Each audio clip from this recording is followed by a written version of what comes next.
Hello friends, this is Sarita. Welcome to Aryan educational academy. Friends, आज की video आपके लिए social study CTET special social study junior level के students के लिए। तो जूनियर लेवल की सीटेड सोशल स्टडी के कुछ मोस्ट इंपॉर्टेंट क्वेश्चंस आपके सामने लेकर के आई हूँ आज। तो देखिएगा, आपके एग्ज़ाम की काफ़ी बेहतर तैयारी होगी। Okay friends, so start now. आपके सामने आज 36 नंबर का क्वेश्चन लेके आए हैं। बाकी क्वेश्चंस आपको पिछले वीडियो पर मिल जाएंगे। तो यहाँ से हम स्टार्ट करते हैं। क्वेश्चन आपकी स्क्रीन पर है, चलिए देखते हैं। निम्नलिखित में से कौन सा प्रश्न विद्यार्थियों के आलोचनात्मक अर्थात तार्किक चिंतन कौशल को विकसित करने में मदद करेगा? ऐसा कौन सा ऑप्शन है, इन चारों ऑप्शन में से ऐसा कौन सा ऑप्शन है जो बच्चों के तार्किक या आलोचनात्मक चिंतन कौशल को, सोचने की जो स्किल है उसको डेवलप करेगा? तो चलिए, ऑप्शंस आपके हैं। महिलाओं के कार्य पर दोगुना बोझ पर टिप्पणी कीजिए। पहला ऑप्शन, महिलाओं के कार्य पर दोगुना बोझ पर टिप्पणी कीजिए।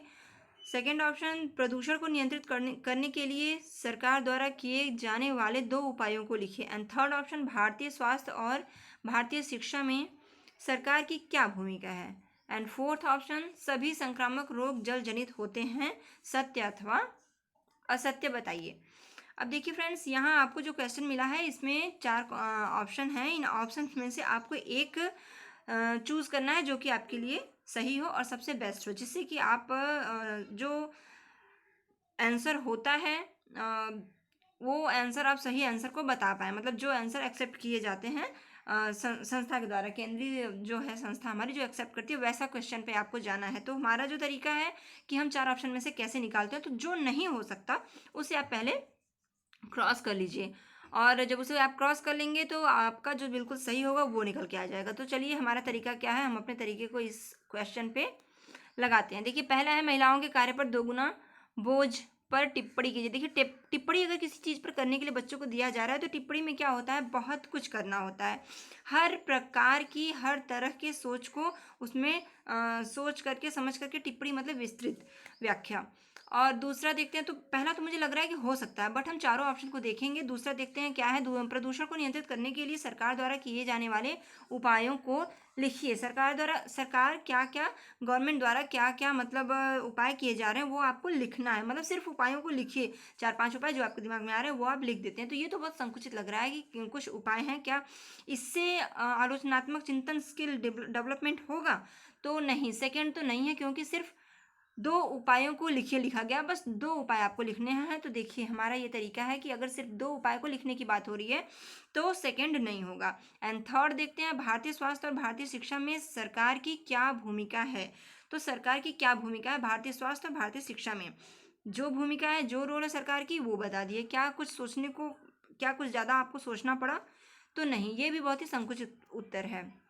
तो यहाँ पर भी आपका सेकंड भी नहीं होगा। एंड थर्ड क्या है, सभी संक्रामक रोग जल जनित होते हैं, सत्य अथवा असत्य। देखिए, जहाँ पे ट्रू एंड फॉल्स की बात आ जाए तो वहाँ पे आपका फैक्ट आंसर हो गया, ट्रू या फॉल्स।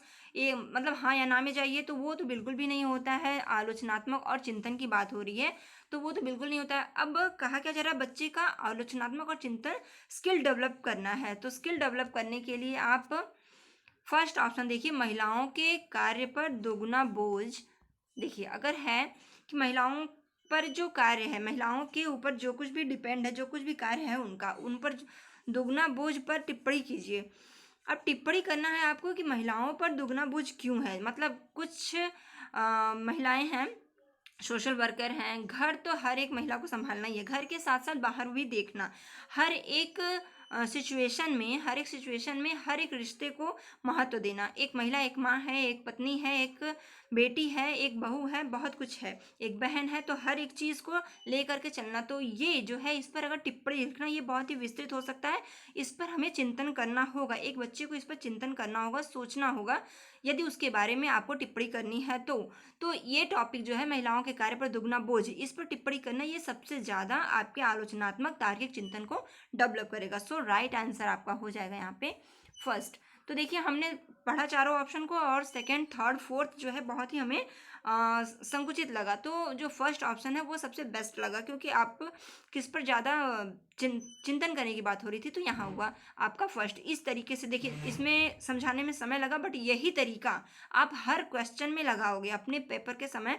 यही तरीका पेपर के समय नहीं, जब आप प्रैक्टिस सेट कर रहे हो घर पे, जैसा कि मैंने बताया था अपने वीडियो पे कि आप किस तरीके से क्रैक कर सकते हैं फर्स्ट अटेम्प्ट में। तो यही तरीका है फ्रेंड्स कि कैसे चार ऑप्शन में से एक आंसर को निकाला जाए। उस आंसर को निकालने के लिए पहले आपको प्रैक्टिस करनी होगी, जैसा मैंने बताया था प्रैक्टिस सेट को डेली करिए, तो वो आप करेंगे तो इस वीडियो मेरा देखेंगे और मेरे तरीके को आप उस अपने प्रैक्टिस सेट पर यूज़ करोगे, फॉलो करोगे, तो आप एग्ज़ाम आते आते बिल्कुल एकदम डेवलप हो चुका रहेगा आपका तरीका, और आप फैक्ट आंसर पे पहुंचने के काबिल हो जाओगे और अपना फर्स्ट अटैम्प्ट में ही क्रैक कर पाओगे। तो ये मैंने फर्स्ट क्वेश्चन में समझाने के लिए इतना टाइम लिया। सो फ्रेंड्स, चलिए आगे नेक्स्ट क्वेश्चन पे चलते हैं, और आप ऐसे ही हर क्वेश्चन पर ध्यान देंगे। देखिए आपका आंसर भी है सामने। महिलाओं के कार्य पर दोगुना बोझ जो है टिप्पणी करने की बात जो है, ये आलोचनात्मक और चिंतन कौशल को तार्किक विकसित करने में मदद करता है। ये आपका आंसर था, जैसा कि मैंने आपको समझाया। नेक्स्ट क्वेश्चन है, देखिए यहाँ पे कुछ निर्देश दिया गया, इंस्ट्रक्शन क्या है। नीचे दिए गए केस अध्ययन को पढ़ने के उपरांत अगले दो प्रश्नों के उत्तर देने के लिए सबसे उचित विकल्प चुनिए। एक आपको मिलेगा अनुच्छेद, जिसे कि आपको पढ़ना है, पढ़ने के बाद उसी के अकॉर्डिंग आपको दो आंसर देने हैं। तो वो क्या है अनुच्छेद, चलिए फटाफट पढ़ लेते हैं। रश्मि जिन लोगों से पहली बार मिलती है उनसे उनका उपनाम पूछने की उसकी आदत है। उसे भारतीय समाज की वर्ण व्यवस्था में उसे संबंधित व्यक्ति को रखना होता है। जाति पहचान के बारे में पूछने पर लोगों में बहुत नाराजगी थी। हालांकि उन्होंने प्रकट रूप से इसे अभिव्यक्त नहीं किया। चीजें तब और जटिल हो जाती हैं जब वह भारत के किसी दूसरे हिस्से या क्षेत्र के व्यक्ति से मिलती है। यदि व्यक्ति अपना उपनाम भी बता देता, वह उससे जातीय स्तर के बारे में पता नहीं लगा पाती। दुनिया को देखने का रश्मि का यह नजरिया उसके अनुसार उसके शिक्षण अधिगम संपादन प्रक्रिया को प्रभावित नहीं करता। वह कहती है कि यह उसके प्राथमिक सामाजिकरण का एक हिस्सा है और वह इसमें कुछ नहीं कर सकती। एक लड़की है जो कि समाज में जो कोई भी मिलता है तो उससे वह उनके नाम के साथ साथ उसका टाइटल भी पूछती है। तो लोगों को ये नागवार लगता है, इसमें नाराजगी लोगों को होता है, बट क्या करते हैं लोग जो है खुल करके उसे बता नहीं पाते हैं, एहसास नहीं दिला पाते हैं कि ये तुम्हारा तरीका ठीक नहीं है। हाँ, इस तरीके से किसी के टाइटल को पूछने का, किसी के बारे में इस तरीके से पूछने का, तो वो जो है कहती है प्राथमिक सामाजिकरण का एक हिस्सा है यह, इसमें वो कुछ नहीं कर सकती।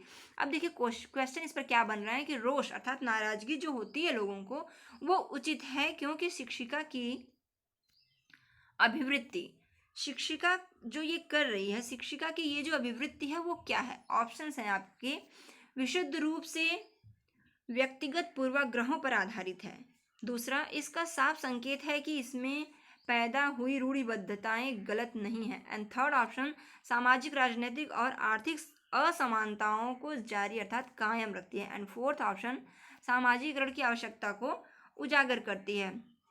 सो फ्रेंड्स, देखिए यहाँ पर कैसे क्वेश्चन निकालते हैं ये आप समझ चुके हैं। तो मैं बताऊँ यहाँ पर कि देखिए किसी भी व्यक्ति के, चाहे वो किसी भी जाति संप्रदाय का हो, टाइटल पूछना अवश्य ही नागवार लग सकता है। हमें मनुष्य एक जाति व्यवस्था, ये जो है जाति वर्ण व्यवस्था, ये जो है सामाजिक राजनीतिक आर्थिक असमानताओं को कायम रखता है। अगर मतलब शो करना कि नहीं आप किस वर्ड, पूछने का क्या मतलब, अलग अलग डिफरेंट मतलब डिफाइन करना, अलग अलग उन्हें बांट देना कि आप इस वर्ड व्यवस्था के हो तो आपके साथ ये ऐसे हैं, तो ये तो हम सब एक हैं। समाज जो है ये नहीं कहता कि सबको अलग अलग बांट करके अलग अलग तरीके से उनको सारी सुविधाएं पहुंचाई जाए या वो और भी कुछ भी किया जाए। तो जो है सामाजिक और राजनीतिक तरीके से आर्थिक जो असमानताएं जो है वो कायम रख रही है। इस तरीके से पूछकर असमानताओं को ख़त्म करना है, सभी समान है, सभी बराबर हैं, समानता की नीति को अपनाना है।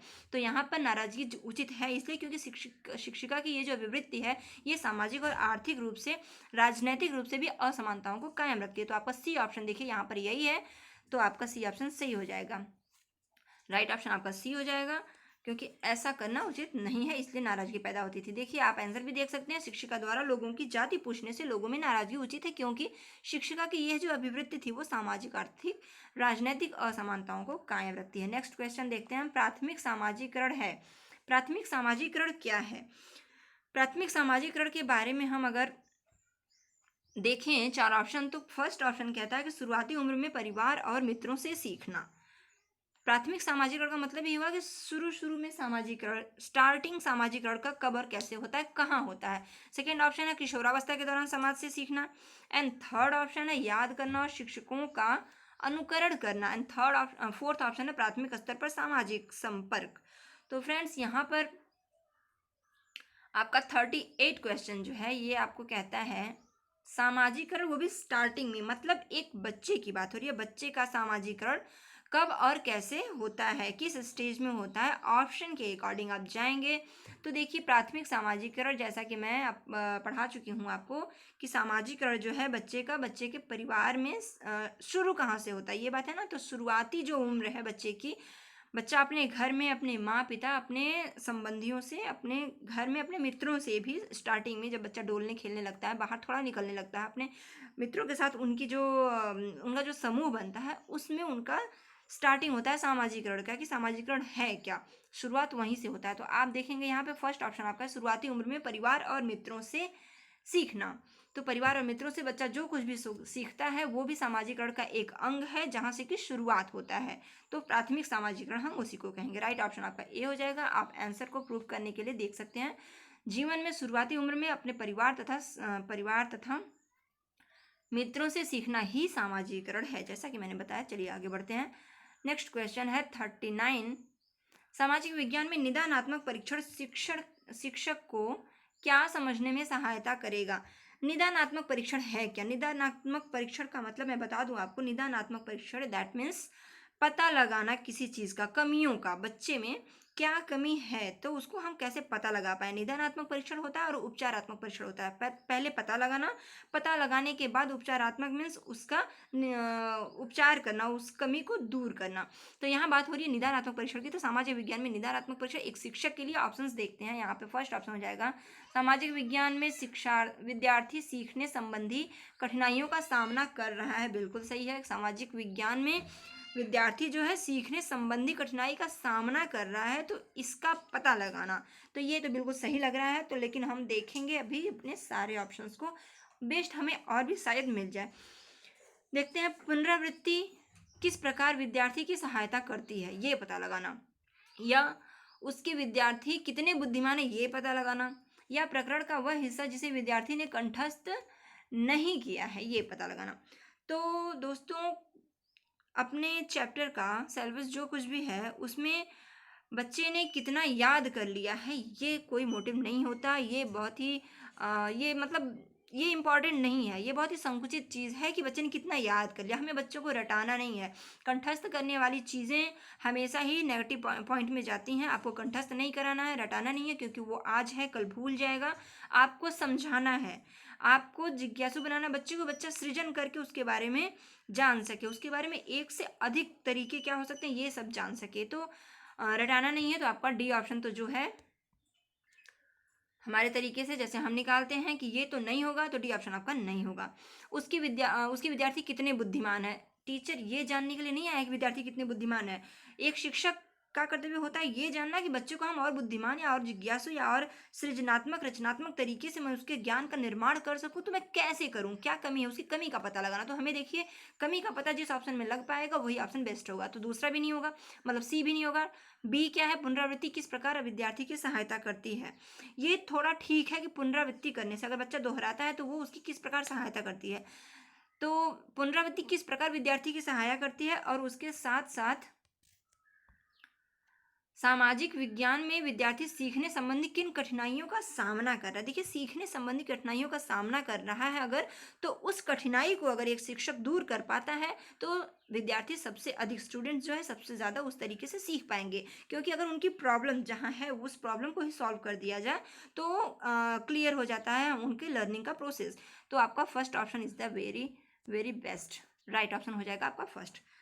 चलिए इस तरीके से हम आगे बढ़ते हैं।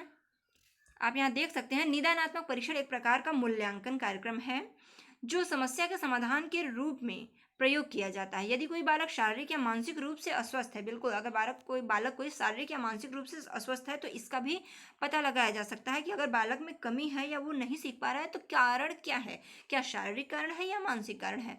उसके लिए बहुपरीक्षण बहुत ही कारगर होता है। सामाजिक विज्ञान में इस परीक्षण का प्रयोग कर शिक्षक या शिक्षिका यह जान सकेंगे कि छात्र अधिगम की प्रक्रिया में किस प्रकार की समस्या का सामना कर रहा है।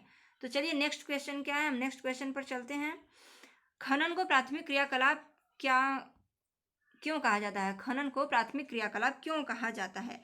अब देखिए, खनन के बारे में अगर आप जानते हो तो प्राथमिक क्रियाकलाप के अंतर्गत खनन आता है। प्राथमिक क्रियाकलाप में देखिए, अर्थव्यवस्था जो होती है, अर्थव्यवस्था के क्षेत्र में 3 क्रियाकलाप होते हैं।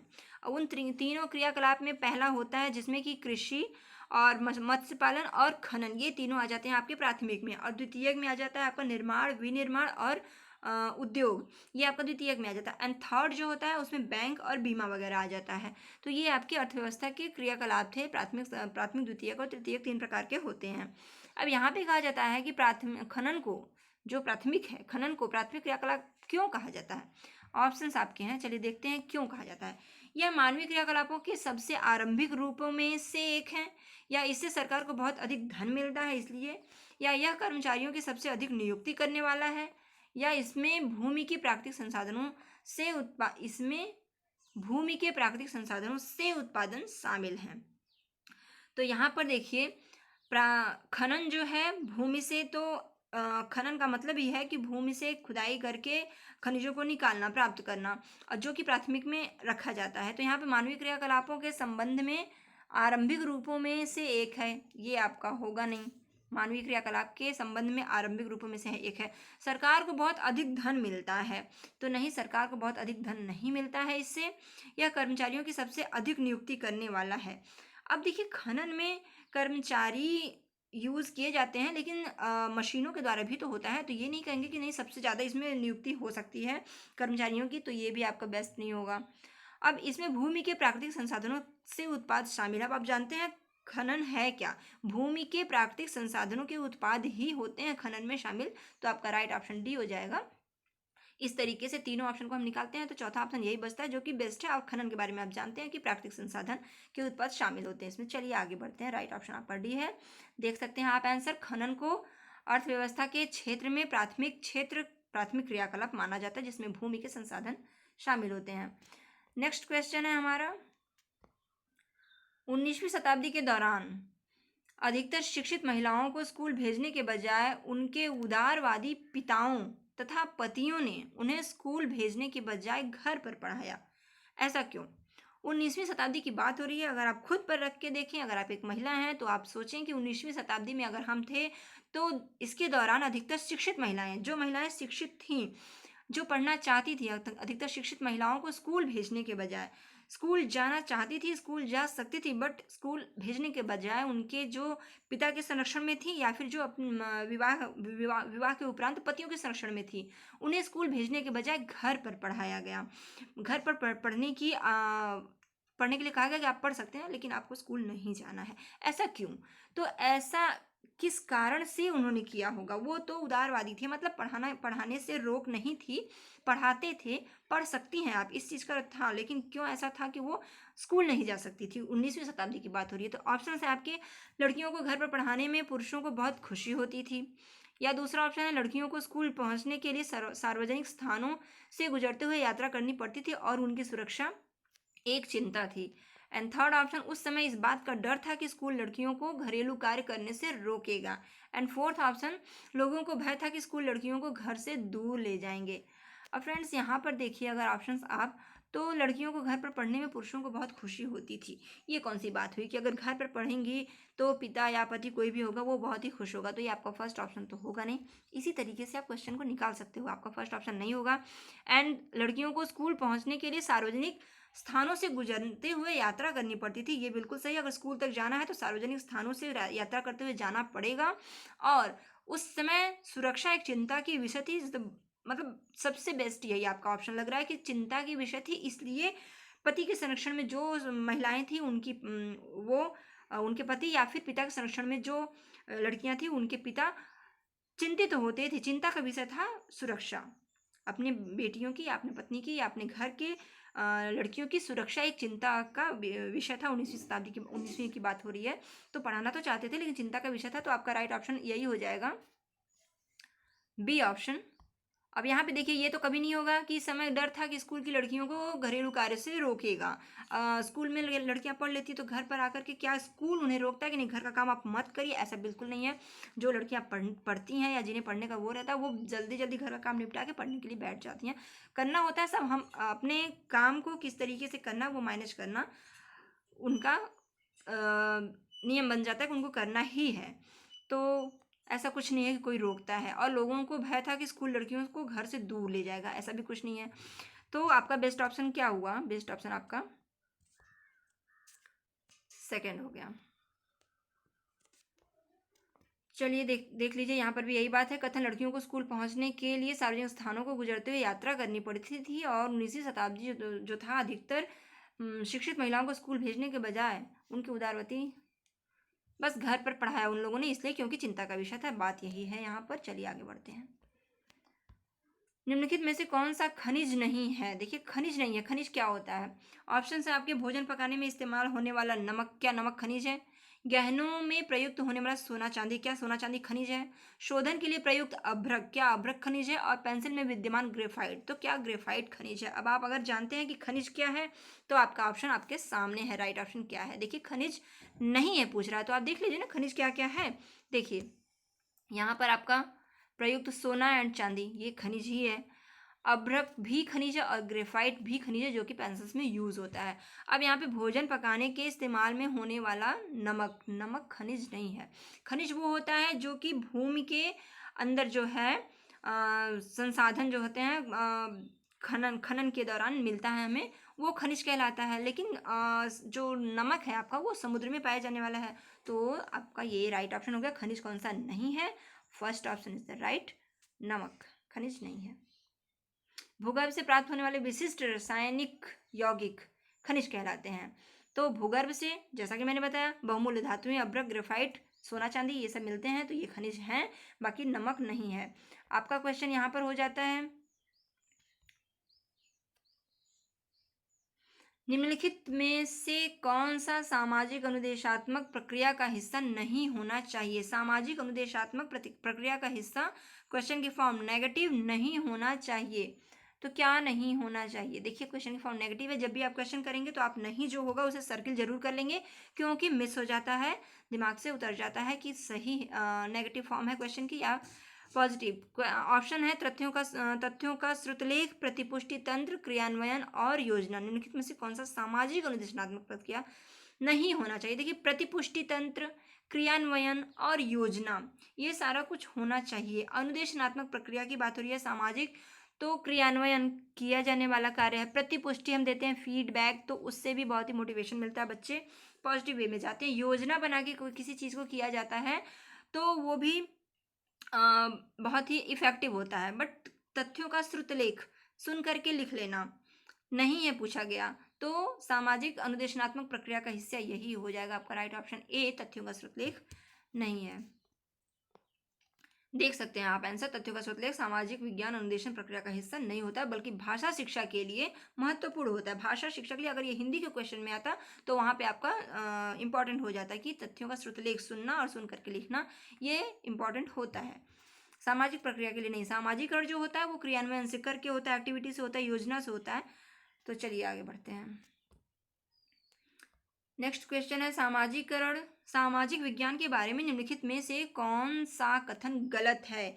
ये भी क्वेश्चन आपका कह रहा है कि आपको नेगेटिव देखना है, कौन सा कथन गलत है, तो आप सही सही जो है उसे निकाल लीजिए गलत को।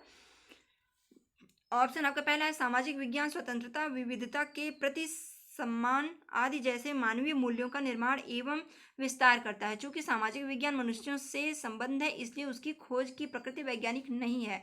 एंड थर्ड, सामाजिक विज्ञान विश्लेषणात्मक और सृजनात्मक सोच की नींव रखता है, बिल्कुल रखता है। एंड फोर्थ, सामाजिक विज्ञान में ऐतिहासिक, भौगोलिक और आर्थिक और राजनीतिक आयामों से लेकर समाज के विविध सरोकार शामिल होते हैं।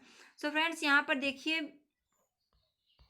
पर देखिए पूछ रहा है कौन सा कथन गलत है।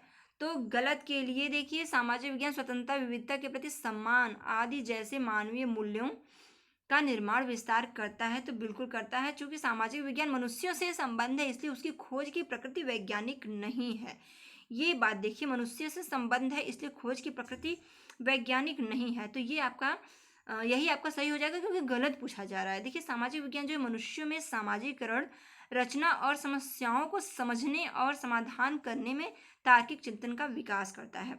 तो नहीं है पूछ रहा है, तो गलत कथन कौन सा है? तो आपका यहाँ पे 44 का आपका यहाँ पे बी ऑप्शन ही हो जाएगा, जो कि गलत होगा। बाकी सभी जो है सही होने होंगे। तो ये हो जाएगा आपका बी ऑप्शन।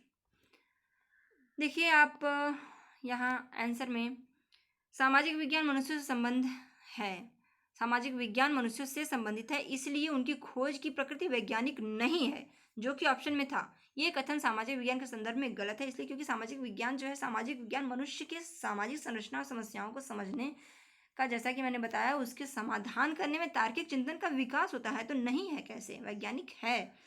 तो यही आपका गलत हो जाएगा, और गलत ही आंसर पूछा गया था इसलिए वो सही होगा। नेक्स्ट एंड लास्ट क्वेश्चन है आपका, सामाजिक विज्ञान के शिक्षण अधिगम में भाषा की सार्थकता तथा सार्थकता पर अधिक बल देने की आवश्यकता ज्ञात है। निम्नलिखित में से कौन सा कथन उपरोक्त विचार को संप्रेषित नहीं करता है? देखिए क्वेश्चंस आपके लंबे होते हैं और ऑप्शन भी लंबे लंबे होते हैं, क्योंकि ये सी टेड है। सी टेड में यही तो प्रॉब्लम होती है, क्योंकि टाइम टेकन लोगों का इसीलिए हो जाता है क्योंकि क्वेश्चन बहुत बड़े बड़े आते हैं। तो प्रैक्टिस जारी रखिए, प्रैक्टिस जारी रखने से ही आप जल्दी कर पाएंगे।